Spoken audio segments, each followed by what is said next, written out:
What goes around comes around. You may be a wonderful person. You may be very sincere. You may have done wonderful things. You break the law, and what goes around comes around. There's no escaping divine retribution, period, because it's impersonal. It may take a couple of weeks for it to come back to you. It may take a month or two. But whatever it is you put out there will come back. Bet on it.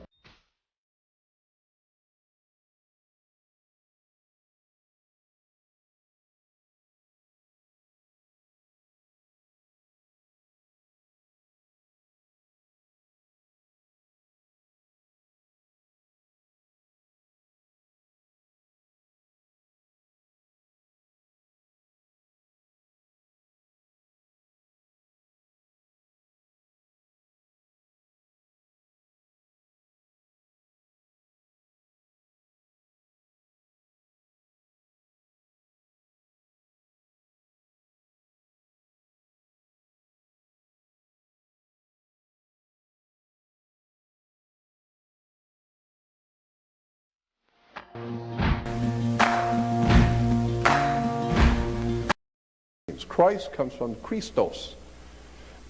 Christos in Greek means oil. That's why you have Pillsbury cooking oil called Crisco. Crisco is Christo. Christo is Christ. So Jesus Christ is Jesus the oil.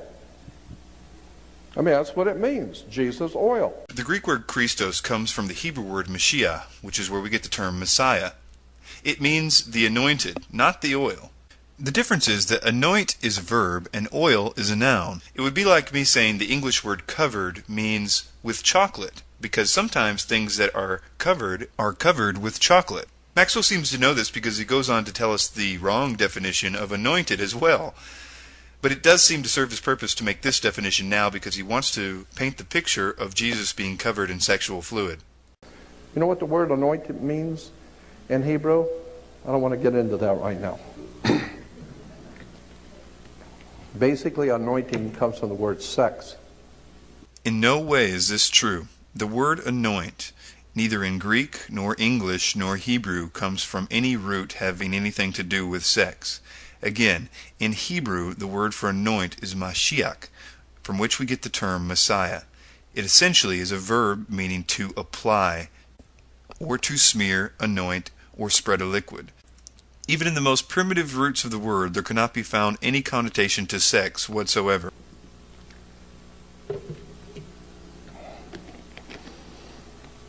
You'd be surprised how much sex is entwined in religion. The Bible says in Exodus that Yahweh appeared as a pillar of cloud by day and a pillar of fire by night. That's true. There's the holy mountain with the pillar of cloud by day and a pillar of fire by night. The pillar of cloud and fire appeared 9 times in the Bible.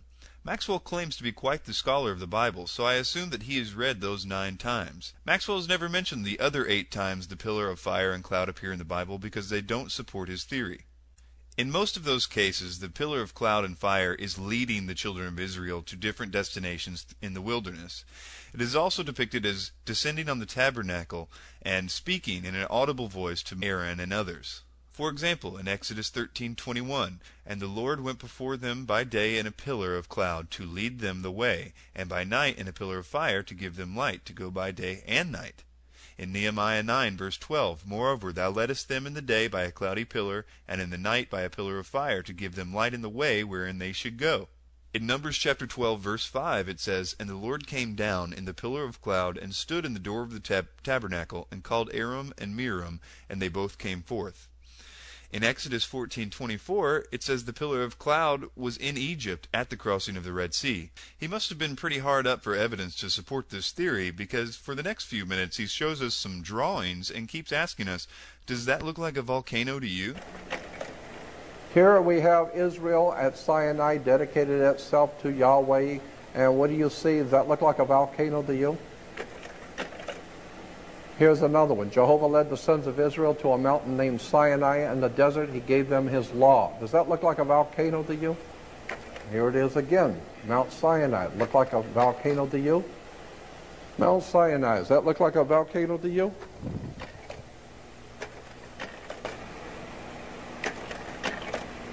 There's Moses up in the volcano.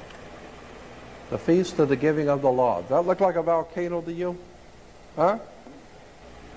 Does that look like a volcano to you? There's one Hebrew telling another one, that's a volcano, airhead. See it? Lucius all mean in Latin light. This is why you have Luke Skywalker. Luke Skywalker is Lucius walking across the sky, and he's doing battle with the Prince of Darkness, whose name in the Egyptian was Set, S-E-T, because they noticed it got dark at sunset. Like so many of Jordan Maxwell's word insights, this could only work in modern English.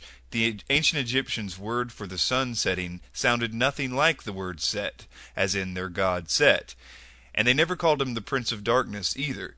Maxwell forces the term on Set because he needs it to prop up this theory. This is very deceptive, certainly not something you'd want from a teacher. Some have suggested that Maxwell is just telling us what the mystery school believes, not what he believes or what real history is. But he says quite the opposite, and in fact never in this 3-hour presentation ever mentions that this is what the mystery schools believe. He says quite plainly, this is real history.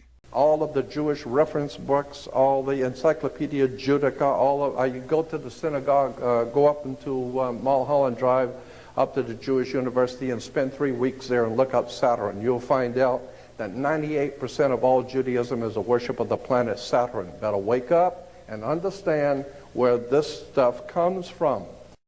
Where this stuff comes from is quite simply Madame Helena Blavatsky, where Jordan Maxwell gets his name from, Jordanus Maximus. Maxwell is not presenting any new information here. He is repeating almost verbatim what Blavatsky writes in her book The Secret Doctrine. Again, this would not be notable if it were true. I've spent the last few days doing as Maxwell suggests in this clip and tried to track down any record of what he is saying in history besides Madame Blavatsky. After much study, it appears the root of the idea comes from the Roman historian Tacitus. This is what Tacitus says. Keep in mind, Tacitus worshipped Saturn, and in other places in this writing it was obvious that he had been given false information about what the Torah actually said. He says, "We are told that the seventh day was set aside for rest because this marked the end of their toils. In course of time, the seductions of idleness made them devote every 7th year to indolence as well. Others say that this is a mark of respect to Saturn, either because they owe the basic principles of their religion to Idii, who, we are told, were expelled in the company of Saturn and became the founders of the Jewish race, or because among the 7 stars that rule mankind, the one that describes the highest orbit and exerts the greatest influence is Saturn. A further argument is that most of the heavenly bodies complete their path and revolutions in multiples of 7. Whatever their origins, these observances are sanctioned by their antiquity. The other practices of the Jews are sinister and revolting, and have entrenched themselves by their very wickedness. Wretches of the most abandoned kind." It should be noted that in Tacitus's writing it is very anti-Semitic. In addition, as a Roman, Tacitus worshipped Saturn, and while writing to the Roman emperor, it's very likely that he has, as he did in other places in the writing, forced Roman religion on the Jewish history. I encourage you to read Tacitus's account of the Jewish history, because this fact becomes quite obvious, and is noted copiously by the many scholars who have reviewed his work. It should be noted that Blavatsky uses this writing of Tacitus to build her theory that Judaism came from Saturn worship, in her book Isis Unveiled Volume 2, which Jordan Maxwell says in an interview is his favorite book. And this is yet another example of him telling us that true history is Madame Blavatsky's history, despite the lack of any other supportive data. The ark, the box itself represented the female, the ability to give life. Jordan Maxwell is quite matter-of-factly telling us that the real meaning of the Jewish Ark of the Covenant is not what the Jewish people wrote about extensively, but instead what Helena Blavatsky said in her book The Secret Doctrine. Some scholars suggest that the entire Bible is about what the Ark of the Covenant represents. But all parties do agree that, according to the Hebrews, it did not represent the female ability to give life. This version is only found in Freemasonry. And it is also very suspicious why Maxwell continually tells us that true history is the mystery school history. And so the priest would drop blood in front of the ark, representing the menstrual cycle of the female. This is really funny if you think about it. Jordan Maxwell is secretly using Helena Blavatsky's version of Judaism as his source to discredit Judaism. To say that's a biased source would be an understatement. Madame Blavatsky's writings were said to influence Hitler and therefore the Nazi regime. So to have this anti-Jewish rhetoric being said to be true history is concerning, and it should be a red flag to the truth movement, in my opinion. Because it had again to do with sex. If you don't believe me, listen to Jordan Maxwell blame all the world's problems on Judaism. Judaism today is the most eclectic religion on the face of the earth. Virtually nothing of what it teaches is true. Virtually nothing of its supposedly background is true. And consequently, the world is filled with violence, bloodshed, or disorder. Good people are dying. There are children who are starving. Our world is in trouble. Solomon's temple. We're told about King Solomon's temple. Incidentally, there was no King Solomon. So don't look for King Solomon in history, because there was no King Solomon. I didn't take Maxwell's advice on this one, and I did look. And I found this San Francisco Chronicle article from 2003 where this Harvard professor is quoted as saying, "We don't need to rely any more on the Bible or Shoshank's inscriptions at Karnak to establish that Solomon and his kingdom really existed, because we now have the superb evidence of the radiocarbon dates." That's the word Sol, Om, On. S-O-L is the sun in Latin. In Latin, the word sun is S-O-L, Sol. And in the Hindu priest of the sun, they call the sun Om. Actually, the Hindus do not call the sun Om, and the symbol and word Om have no connotation to the sun directly that I can find whatsoever. Remember the priest of Om? They chant Om. And On is the city of the sun. The Greeks call it Heliopolis. It's called Heliopolis to this day. But the Egyptians, Heliopolis means the city of the sun. The city of the sun, Heliopolis in Greek, was originally called in the Egyptian On. Look. Keep in mind, he wants us to go to the Egyptian on that last one. I think on the first one he wants us to go to Latin. The second one is Hindu, but it doesn't really matter because he's lying there anyway. But the important part here is that the Hebrew people never even used the word Solomon. They used the word Shlomo, and the word Solomon comes from the Latin or Greek. So this could only work at a much later date, and I'm okay with that being something the mystery schools do, because they do seem to want to merge Judaism with sun worship. But Maxwell never seems to suggest that. He's always suggesting that it is the true history and that Solomon never existed, which is odd because it falls in line with what the mystery schools want us to believe and what they believe. Look it up in any dictionary, O-N. That's why when you walk into a room, you flip a switch on. Okay, let's just see if you can wrap your head around this stupidity here. What he is suggesting is that the Egyptian word for on, which has connotations to the sun, is why the English came up with the word on. Before the electric light was even invented, people were getting on their horses or whatever. So to say that the word on was invented anticipating our electric light, or to say that when they were trying to decide what to call the thing you would do to flip a switch of the new electric light, the Masons stepped in and said, "We shall call it on." It's just ridiculously stupid. Because On was the city of the sun in Egypt. So the three words for the sun in the three esoteric languages of the world is Sol, Om, and On, Solomon. Look at the ground plan for Solomon's temple. Here's what it really is. You'll see the male phallic, and it's within the female. So the whole temple of Solomon, the holy is the male phallic, and the most holy is the head of the penis, and it goes into the female which is called the Temple of Solomon, the Temple of Life. And consequently, Solomon's temple was merely a representation of the sex act. This is a little complicated, but Maxwell is telling you what Blavatsky believes, and he's also telling you what Albert Pike believes, and just about every Mason believes about the temple. They regard it as very, very symbolic and very important.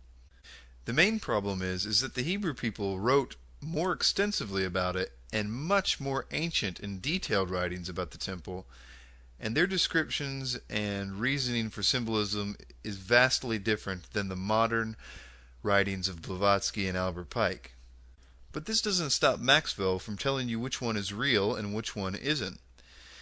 It's actually a symbol of Hiram Abiff, who the Masons believe to be a master Mason, and they actually don't really believe he was real either. They see him as a symbol of Osiris and the Osiris cycle of death and resurrecting. It is this tradition that is played out in Skull and Bones of the laying in the coffin and being reborn. That's why George Bush can say that he is born again when people ask him if he's a Christian. It all goes back to the ancient mystery schools of Egypt, and the initiates, all initiates, would lay into the sarcophagus of the Great Pyramid of Giza to be reborn into the mystery school tradition. Oddly, Maxwell has done that. If you've never been in the Great Pyramid of Giza, I will tell you it's an extraordinary experience. I laid in the king's sarcophagus and was blessed in a ritual by a Kemite priest. Here we're told about the manna from heaven. I don't know if you've ever remember Moses was leading the children of Israel to pick manna from heaven. They would find manna from heaven on the ground each morning, the scripture says. Here they are picking up the manna from heaven on the ground each morning. Here in Exodus 16:14, it says, "And when the dew that lay on the ground was gone up, behold, the face of the wilderness, there lay a small round thing." So they call it manna. Well, what is manna? The manna from heaven was a small round thing, and it says when the dew that was on the ground, of course when the sun comes up, it evaporates, and behold, upon the face of the wilderness there lay a small round thing.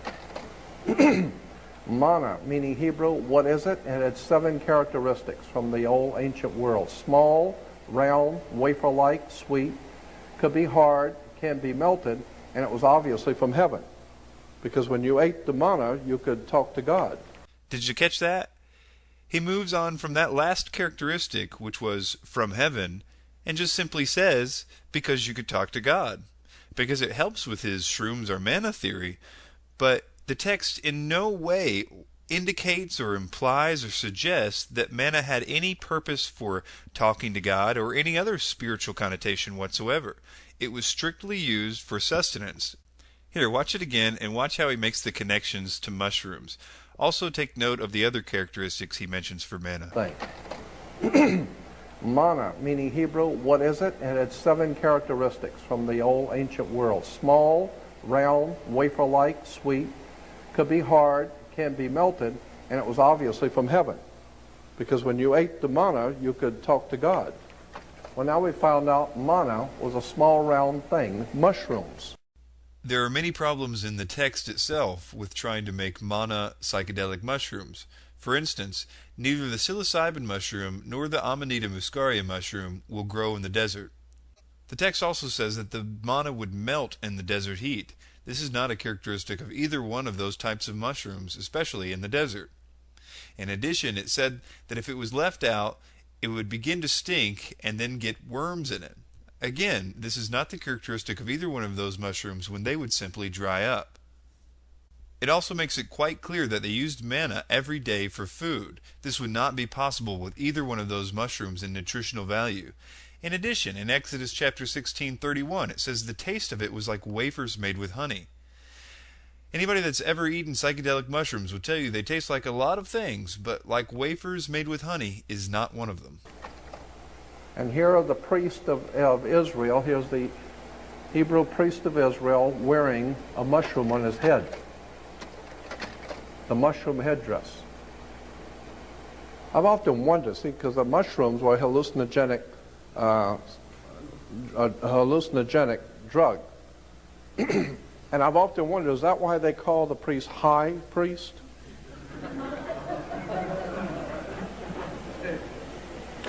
I'm only addressing this one because I've actually received emails from people telling me that this is where the Hebrew term, the high priest, came from. Even Maxwell seems to know that this is an impossibility and is only using it as a bad joke. Because the term high priest, you must first realize, is an English slang term, the word high. In Hebrew, the word for high priest was gadol, which means great or large in number, intensity, loud, older, importance, that kind of thing. As far as their hats, kind of, sort of, maybe looking like mushrooms, I'm just not even going to address that. Here in the catacombs of Rome, under the Vatican, you will find paintings in the old catacombs of the Amanita muscara being the sacred tree. Maxwell was wrong on quite a lot here. It's nowhere near the Vatican, it's nowhere near Rome, and it's not in a catacomb. It's actually in an abbey in Plaincourt, France. And I know what he's trying to say is trying to show any kind of art in ancient history and saying it's proof of Christianity starting from a mushroom cult. When showing an artist representation from the 12th century about Adam and Eve, which is something, a very common motif for artists being commissioned back then anyway, and artists probably do a lot of shrooms, what does that prove? And even if you found it in the Vatican itself, if you found it underneath the Vatican, what would that prove? I mean, we've shown time and time again that all the Vatican is a continuation of the Roman religion. They turned their mini pantheon of gods into the saints, and they turned their top goddess into Mary.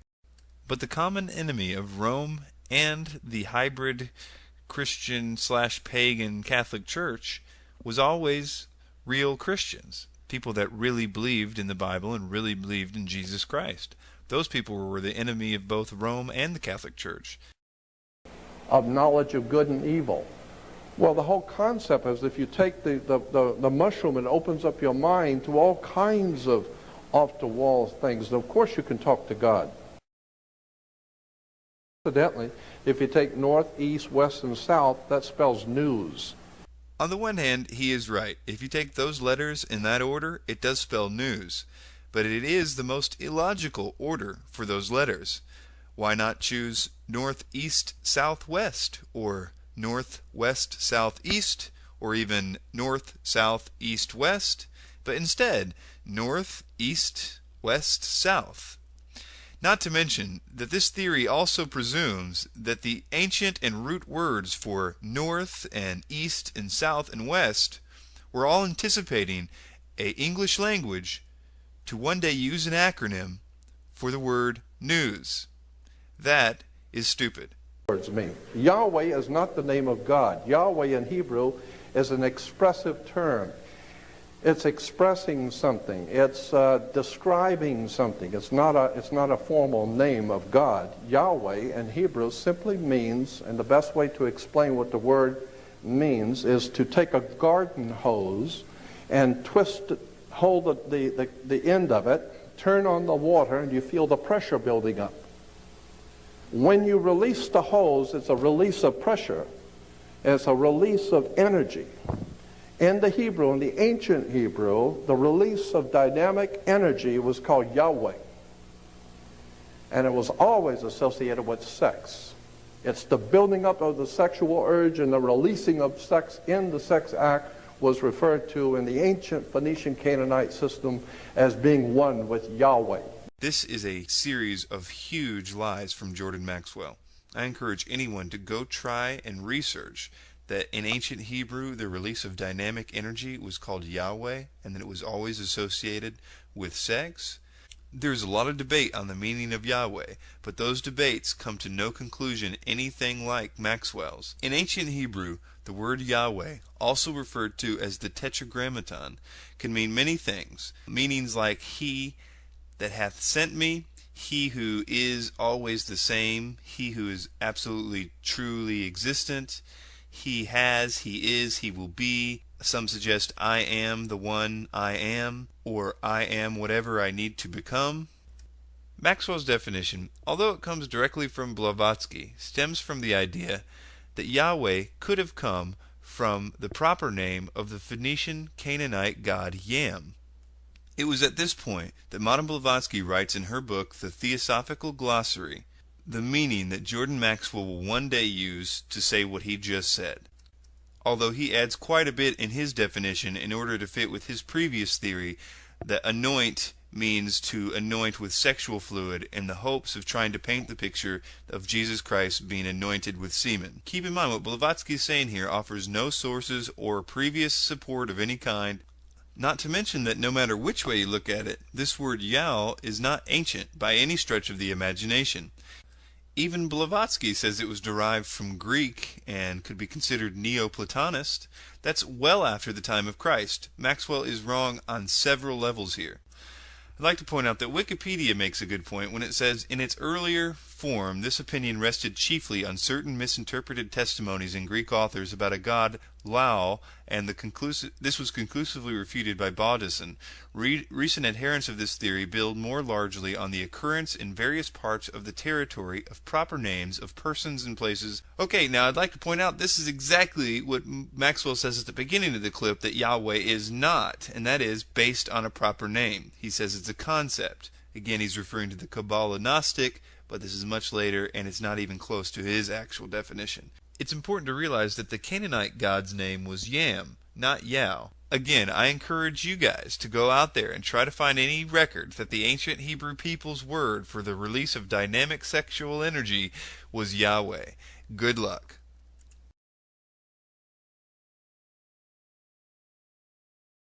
As you may have guessed by now, Jordan Maxwell is not this man's real name, and I don't have any kind of problem with that. Using a pseudonym is a perfectly reasonable and understandable practice. But there is something a little fishy with the name that Jordan Maxwell chose. Here's why. In Madame Helena Petrovna Blavatsky's book, Isis Unveiled, Volume 2, Theology, she tells us what her version of the Nazarene Trinity is. And she tells us that the second in the Trinity is Jordanus Maximus. It is said that Jordanus Maximus, the water of life, he is the one through whom we alone can be saved. Now on Jordan Maxwell's website, there's a section where it just lists a bunch of words that Jordan Maxwell is encouraging people to just do their homework on. Apparently because he's just so good with words. And one of those words is Jordanus Maximus, and it has some question marks to the side of it. And then it's the only word that has a little addendum to the right.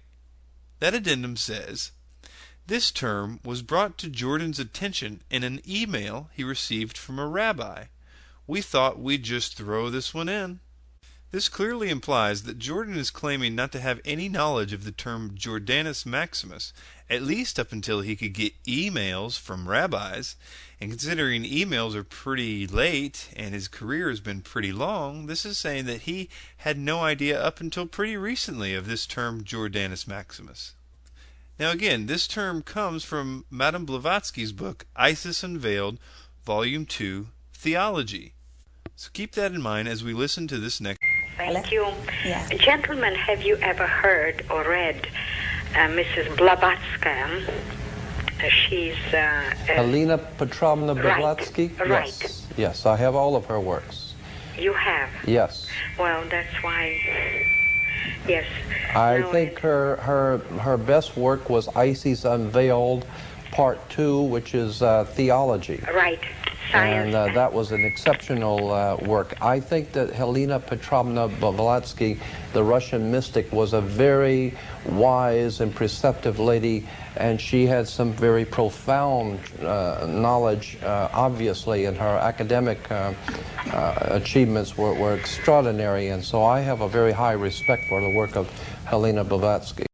So are we really to believe that Jordan Maxwell had no previous knowledge of the term Jordanus Maximus, the second in the Trinity of Helena Blavatsky, in her book Isis Unveiled, Volume 2, Theology, which he clearly says is his favorite book? This man, claiming to be a great wordsmith, didn't know that until he got an email from a rabbi? Something doesn't add up. Listen to Maxwell here, and then listen to Frank Lordy as he describes a little bit about why we should be concerned about what Maxwell is saying. I believe that the church and religion in general in the Western world, which is to say Judaism and Christianity, have given to the world much good and has been beneficial. But like any and all technologies and thinking, it has also brought with it many things which have hurt the human family. And so I think that this is why the human family is being mutated. I think we're being brought into a new world that you are not going to recognize in the next 20 to 50 years. I think this is going to be necessary because the way we're going now, our world is out of control. The violence and the hatred among peoples is going to have to be done away with. We're going to have to do something about the facts of life. And the facts of life is that other people are on this earth and you didn't put them there. Other people are on this earth because the God who created life has allowed all of us to be here, and somewhere along the line there's got to be order on this planet. And I believe that there are certain individuals are ordained to make sure that happens. So I don't have any problem with power. I have problems with people who misuse power. But those people who have the power to do something for the good of mankind, I am sure that they are working around the clock, taking care of their business. Any seeker of truth instantly should pick up on the catchphrase, well, there will be order. Order is coming. Remember, order out of chaos. So what Maxwell is telling you is, in essence, chaos is coming. Things are going to get worse and worse and worse, and then order will be restored. This is what the New World Order represents. This is nothing new. This is the same old, same old. This is someone telling you that, hey, we're not going to stop the New World Order. We're going to embrace the New World Order because we may be thrown into turmoil for a little while, but eventually order will be restored. An end to war, blah, blah, blah, world peace. Oh, yes, it's all coming. It's all coming. I believe that these are the days in which the Bible calls the days of the meting out of justice. What goes around comes around. And it's a time in which the powers of the universe are going to enlighten mankind whether they're ready or not.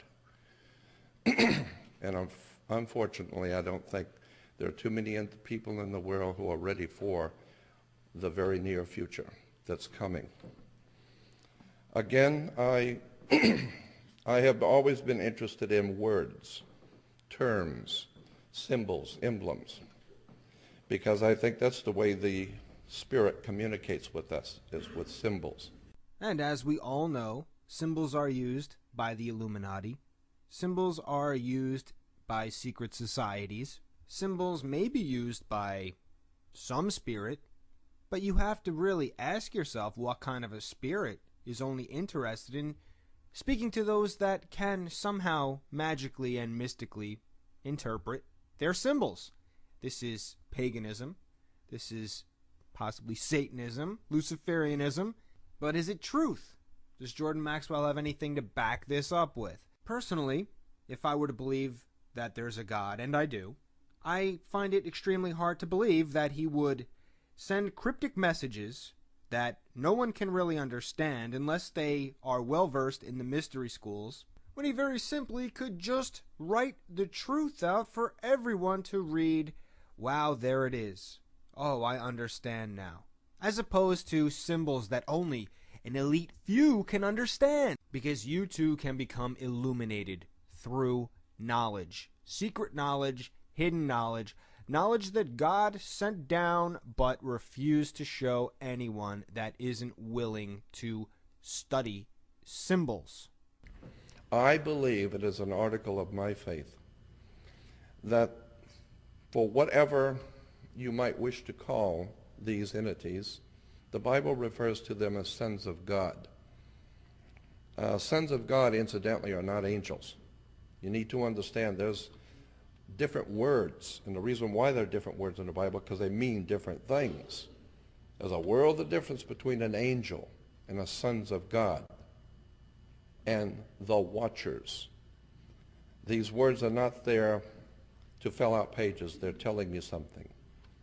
Angels are one thing. Sons of God are able, we're told, to materialize in human form and cabort with women and get them pregnant. It shows their plumbing worked. And consequently, if they're able to have offspring through women, I cannot imagine a woman being talked into bed by some hideous creature from another world, but I can believe she might be talked into bed by a very handsome, good-looking man who is not human. He just looks human. And you better go back and do your homework. This guy walks through walls. Consequently, I believe, as an article of my faith, that there are individuals on the earth today who are, for a lack of a better term, divinely ordained in their position of power. And I don't know if that makes me happy or not, but I'm smart enough to accept it and realize that, I guess for a lack of a better way of saying it, someone has to run the world. And if they are here and they have come here from another place and another time, they have extraordinary wisdom, power, and knowledge. And consequently, I don't see them, if this be true, this is just an article of my belief, but if this be true, that there are entities here who are not completely human, but who are a combination of the divine and human, then I see no problem with this. I accept that there are powers over us, and I think that they will reward you for your diligence and your intelligence.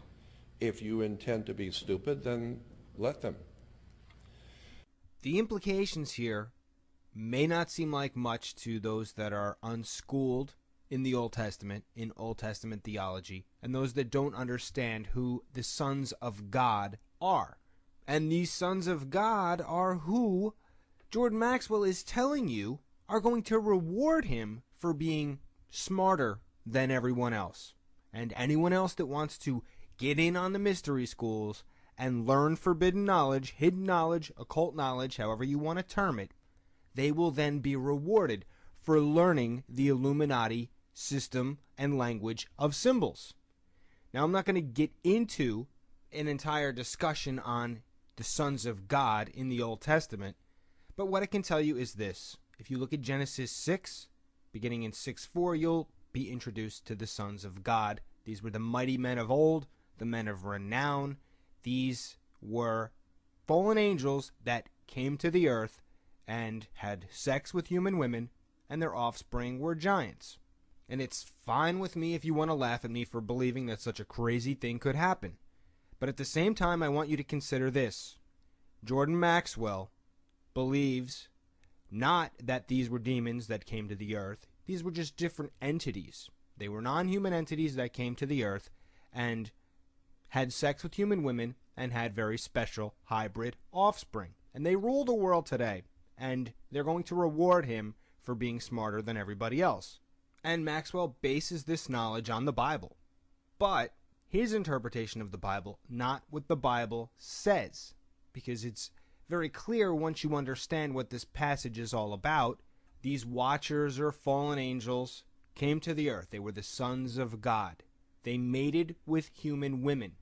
They tried to get their bloodline intermixed into the human gene pool in what was an attempt at heading God off at the pass. If they could destroy the gene pool and the purity of the human gene pool before Christ was born, then should Christ be born, he would be born of a demonic/human hybrid offspring.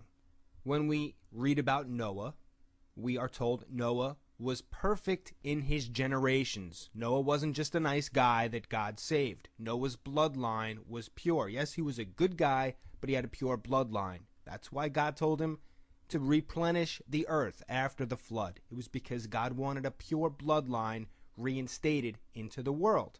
And a careful reading of Genesis 6 shows that these fallen angels, these watchers, they didn't just do it once, they did it after the flood again. And that's why you had Joshua having to destroy an entire civilization of giants, every man, woman, child. Most people read this and they're appalled by it. It was actually non-human hybrids that were destroyed, and they were destroyed not only because they ate human flesh, not only because they were demonic, but because they had an unpure, unholy bloodline that could corrupt humanity's bloodline so that it would interfere with the Savior, Jesus Christ, being born. That is what the Bible says. Whether or not you want to believe it, I don't care. It's not my fight. It's not my argument with you. But when you have Jordan Maxwell, who's reading the same text I am, and somehow decides these sons of God that he may or may not be happy with, that the fact that they have power here on earth, but they're here nonetheless, and he'll serve them to the best of his ability. Just in case you think Frank is off base here with saying that Maxwell is planning on serving these beings to the best of his ability, watch this clip of Jordan Maxwell detailing his experience with these aliens. And notice that he goes back and basically makes a deal with them and says he will do whatever they want him to do. They will channel through him. And this is later confirmed by a psychic when he told nobody about it, that they listened and agreed that they would use him and channel through him. They even told him they are Pleiadians and that he too is also Pleiadian and he is here to be their emissary. For those of you familiar with the work of people like Guy Malone, Dr. Michael Heiser, David Flynn, Jim Wilhelmsen, Joe Jordan, Stan Deyo, this experience will be very evident what is at play here and what's happening. Read Michael Heiser's book, The Facade, or check out on Google Video any of the Ancient of Days conference videos. It is crucial to understanding who and what these beings are, because it is my view they are the New World Order. That is why the New World Order is so hard to track down and pinpoint who's behind what.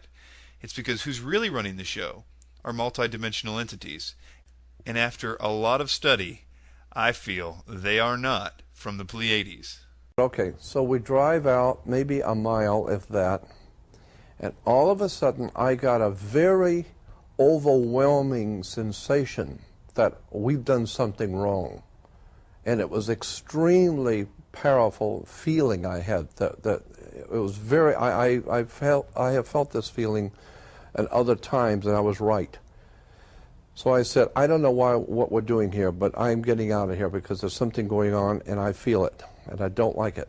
I want to get out of here. And I stopped the car and I backed it up and turned it around, and we were only out of the car more than maybe a minute at the most.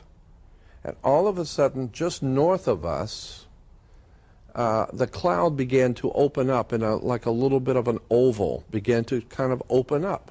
The size that the moon would appear in the nighttime sky. Two white glowing objects came in very slow. They were not flying as such. They appeared to be just electronically or magnetically floating.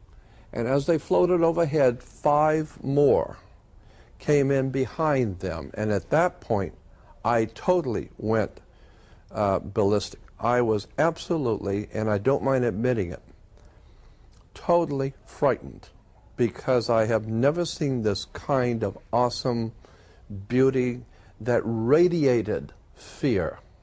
But if you are like a child, a small child taken to a zoo and brought up to the cage of a gorilla, the overwhelming fear that grips a child, that's the kind of fear I felt. They began to move over our heads and began to change places as if they were doing some sort of a little routine to show us what they could do. And they radiate, and that's something you need to remember.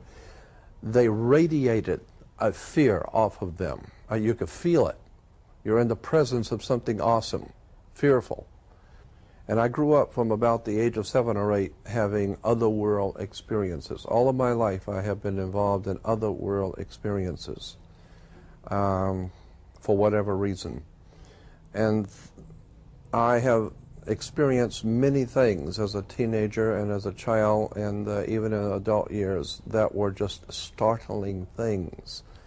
Nothing compared to this, nothing. So I got in the car and I cranked the engine, and they got in the car because they realized I was serious. And so they rolled the windows down and leaned out the window backwards so that they could watch while I'm driving away. And I tore out to the highway. When I did, Paul sitting in the back seat, Ivy in the front seat, leaning out the window backwards, they went totally ballistic to each other. They started screaming uncontrollably to each other, yelling, screaming at the top of their voice at each other.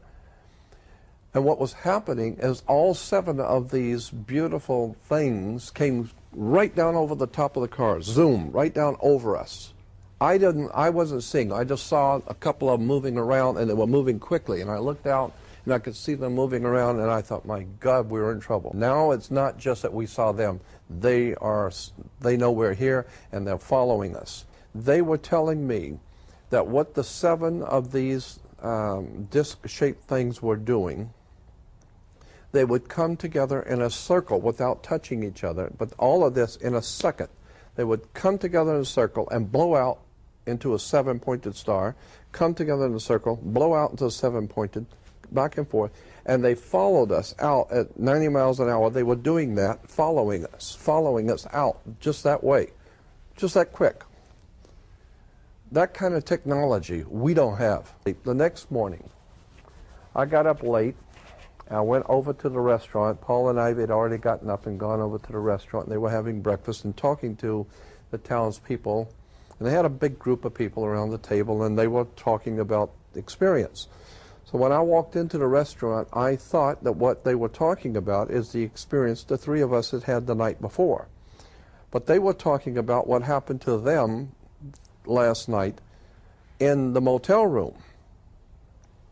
Paul said that he, about a half hour, 45 minutes, something like that, after he fell asleep, he woke up totally awake, and something picked him up, actually picked him up and set him up in bed involuntarily.